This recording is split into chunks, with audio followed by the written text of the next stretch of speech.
Kaya kayo binibigyan ng problema, ng stress, ng pain. It is because nire-ready kayo sa mas malaking opportunity na ibibigay sa inyo. Yes, that's the reason na nag-grow kayo. Kaya nga sabi na, failing is not bad. Failing, kaya nga, kung ako lang tatanungin nyo, fail as you can as long as the bata pa kayo. Ulitin ko, fail as you can pag bata pa kayo. Pero be attentive, be aware kung paano kayo nag-fail.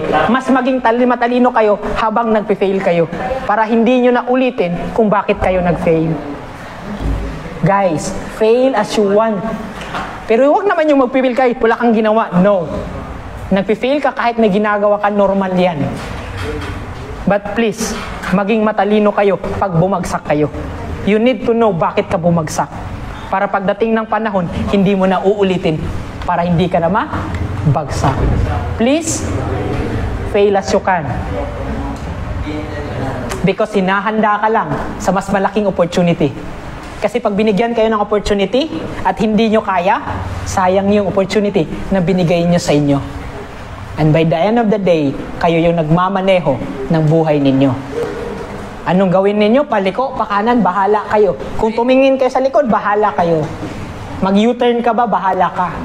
Pero walang sisihan. Walang sisihan kung ano yung destinasyon na nakuha ninyo. Because by the end of the day, you are the captain of your ship. You are the captain of your motorcycle. Kayo ang nagdadrive, nagmamaneho ng buhay ninyo. Pwede kayong maapektuhan ng ibang tao, pero tandaan ninyo, kung sa four wheels pa, ang nagmamaneho, hindi sa labas, nasa loob. Kaya wag niyong hayaan na diktahan kayo ng ibang tao sa buhay na gusto ninyo. Pero tingnan yung tingnan kung ikakabuti ninyo. Pero wag to the point na ikulong nyo yung sarili ninyo dahil gusto lang nila. Ulitin ko. Sa four wheels na sasakyan, hindi ang maneho, hindi ang nagmamaneho, nasa labas, nasa loob. May nakita ba kayong four wheels? Nasa labas ang magmaneho? Wala! So, ibig sabihin, hindi ka pwede nadiktahan ng ibang tao pagdating sa buhay mo. Pwede mo ilabas sa windshield, buksan yung windshield at sabihin, what? Pero hindi ka pwede, nahayaan sila na magmaneho para sa'yo.